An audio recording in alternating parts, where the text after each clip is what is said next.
আল্লাহ তাআলা কোরআনে বলছেন, চিন্তাশীলদের জন্য এই সৃষ্টিময় জগৎ আমার নিদর্শন। তো চিন্তাশীল হতে হবে। মারফত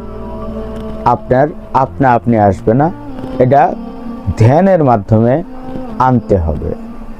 কালবের করে যেতে হবে, কালকে পরিশুদ্ধ করতে হবে, তারপরে আপনি মারফত হাসিল করতে পারবেন, অর্জন করতে পারবেন।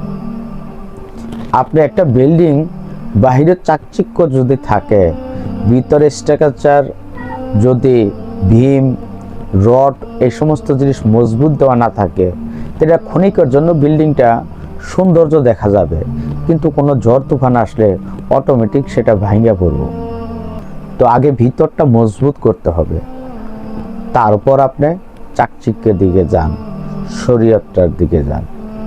তবে শরীয়ত মানতে হবে, না মানলে আপনি বাহিরেও যদি না থাকেন, ভিতরটা প্রবেশ করবেন কি করে?